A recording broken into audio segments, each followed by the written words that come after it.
नमस्कार साथियों, मैं सोनू कबीरपंथी जागो और जगाओ से। आज हम मौजूद हैं ज़िला पलवल हरियाणा के अंदर, जहां पे तमाम संगठनों के बुद्धिजीवी वर्ग को हमने बुलाया है और मुद्दा है, जो डिबेट का मुद्दा रखा गया है वो है यूसीसी है क्या, सरकार इसे क्यों लागू करना चाहती है, आखिरकार इसकी ज़रूरत क्या पड़ी। तमाम साथी हमारे बीच में मौजूद हैं, इसको लेकर हम उनसे चर्चा करेंगे और जानेंगे कि इस यूसीसी के पीछे उनकी राय क्या है।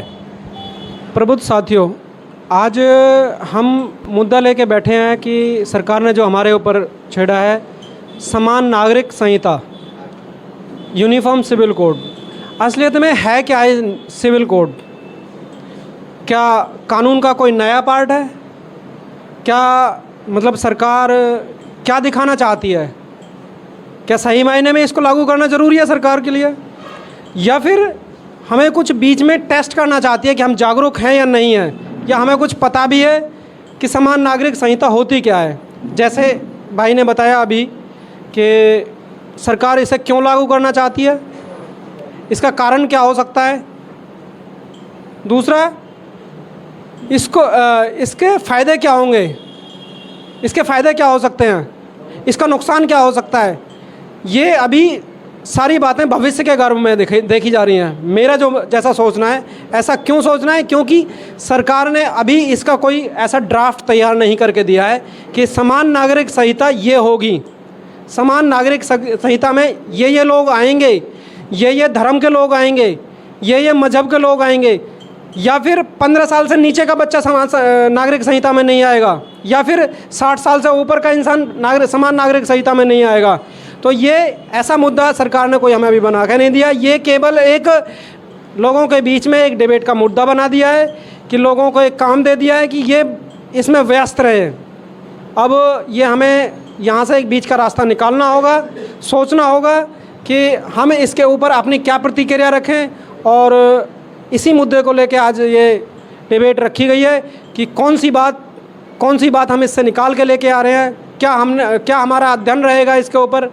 तो इसके लिए मैं सभी साथियों को साधुवाद करना चाहूँगा कि आप लोगों ने अपना टाइम दिया है, तो सभी एक सलीके से अपना वक्तव्य रखें इस पे। धन्यवाद साथियों। सर्वप्रथम मैं जो सामाजिक चैनल है यूट्यूब का जागो और जगाओ, बहुजन समाज के विचारों को फैलाने का जो काम कर रहा है, उसके लिए मैं मणि कुमार जी का धन्यवाद करता हूं। और जो आज का विषय है यूसीसी, वर्तमान केंद्र सरकार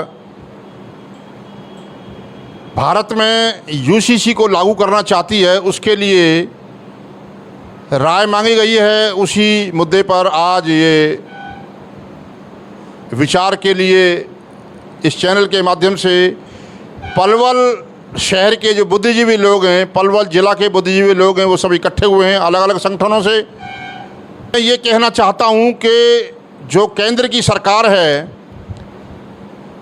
ये भारत का जो संविधान है उसको तो आज तक लागू नहीं कर पाई।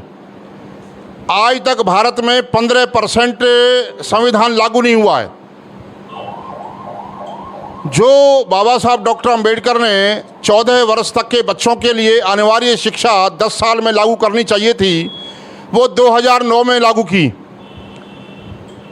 ये जो मुद्दा अब उठाया गया है, ये आने वाले 2024 के लिए उठाया गया है, और हिंदू और मुसलमान में जो झगड़ा लगाने की जो साजिश आरएसएस बीजेपी कर रही है, उसका ये एक पार्ट है। मैं ये कहना चाहता हूँ कि समान अगर कोई बात करनी है तो शिक्षा में समानता होनी चाहिए।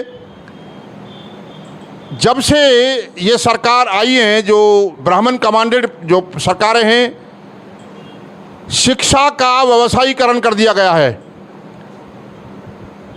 प्राइवेट स्कूलों को बढ़ावा दिया जा रहा है, प्राइवेट यूनिवर्सिटियों को बढ़ावा दिया जा रहा है, और शिक्षा बेची जा रही है। नालंदा यूनिवर्सिटी जो सम्राट अशोक के वक्त में विश्व स्तर की यूनिवर्सिटी थी, उस यूनिवर्सिटी को दोबारा शुरू किया गया। अमर्त्य सेन जो नोबेल पुरस्कार विजेता हैं, उनको वाइस चांसलर बनाया गया। लेकिन जैसे ही ये सरकार आई इन्होंने नोबेल पुरस्कार विजेता अमर सेन को वाइस चांसलर पर से हटा दिया। वो नहीं चाहते कि इस देश में समानता, समता, बंधुता और न्याय जो संविधान के 4 पाए संविधान लागू हो। यहाँ लोकतंत्र को वो लागू नहीं करना चाहते, ब्राह्मण तंत्र को लागू करना चाहते हैं, गैर समानता की व्यवस्था को लागू करना चाहते हैं, समानता की व्यवस्था को लागू नहीं करना चाहते। इसी तरह से जो शिक्षा की बात है, शिक्षा में बहुत सारे एनसीईआरटी के माध्यम से भगवाकरण किया जा रहा है। जो मुद्दे हैं भारत में, जो भारत की जो विशेष बातें हैं उनको छिपाया जा रहा है, गलत बातों को लाया जा रहा है। इसी तरह से सामाजिक सुरक्षा, संविधान के सेक्शन 25 के आधार पर किसी भी व्यक्ति, नागरिक को किसी भी धर्म को मानने का अधिकार है और उस धर्म के आधार पर जो उनके कस्टम्स हैं, जो रिवाज हैं, जो नियम हैं, जो कानून हैं, उन्हीं के आधार पर उनको मानने का अधिकार है। लेकिन यूसीसी के माध्यम से ये वर्तमान सरकार, जो भाजपा सरकार है केंद्र की, ये उनके धार्मिक मामलों में, सामाजिक मामलों में दखल देकर उनके जो व्यक्तिगत मामले हैं उसमें उनको दखल दे रही है, और वो जबकि गलत है।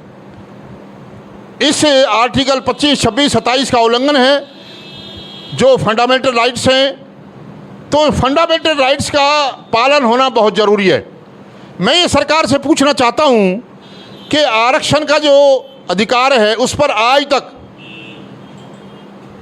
आरक्षण इम्प्लीमेंटेशन कमेटी नहीं बनाई गई। आरक्षण लागू हो रहा है या नहीं लागू हो रहा है, इस बात की कोई निगरानी कमेटी नहीं है।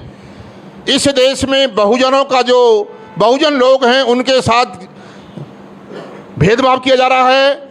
और ये जो नस्ल का मामला है, भारत में जो मूल निवासी लोग हैं उनको तरक्की से रोका जा रहा है, और जो विदेशी डीएनए द्वारा विदेशी घोषित हैं वो इस देश में अपनी सत्ता कायम रखना चाहते हैं।